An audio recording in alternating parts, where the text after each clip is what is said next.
പൊന്നുമോനെ എന്ന് വിളിച്ചു എന്നാണ് ഞാൻ മനസ്സിലാക്കുന്നത്. അല്ല, ഞാൻ കരുതുന്നത്, ഞാൻ കേട്ടിട്ടില്ല. ഞാൻ പറയുന്നത് ഒരാൾ ഏത് വാക്ക് ഉപയോഗിക്കുന്നു അല്ലെങ്കിൽ അതിനെ അല്ല ഞാൻ കണക്കാക്കുന്നത്. ശ്രീമാൻ സുരേഷ് ഗോപി എത്രയോ പാവങ്ങളെ സംരക്ഷിക്കുന്ന ഒരാളാണ്. എനിക്ക് ഏറെ അനുഭവങ്ങളുണ്ട്. ഞാൻ ചൂണ്ടിക്കാട്ടിയിട്ടുള്ള എത്രയോ കുട്ടികൾക്ക് പഠനത്തിന് വേണ്ടി ഞാൻ മാത്രമല്ല, പഠനത്തിന് സഹായം ചെയ്തിട്ടുണ്ട്, വീടുകൾ വെച്ച് കൊടുത്തിട്ടുണ്ട്, സ്വന്തം കയ്യിൽ നിന്ന് പൈസ എടുത്ത് ഉപയോഗിച്ചിട്ടുണ്ട്.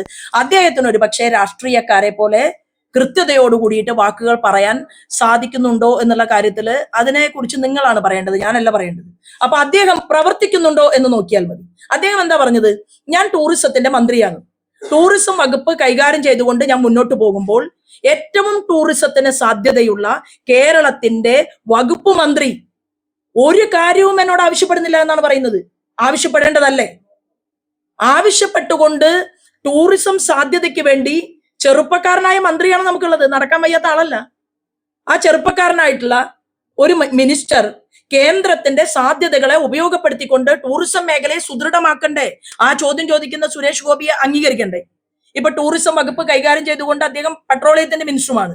എന്നാൽ ആർക്കും അദ്ദേഹവുമായിട്ട് ചർച്ച ചെയ്യണ്ട എന്ന താല്പര്യം എങ്ങനെയാ വന്നത്? ഭാരതീയ ജനതാ പാർട്ടിയുടെ നേതൃത്വത്തിലുള്ള NDA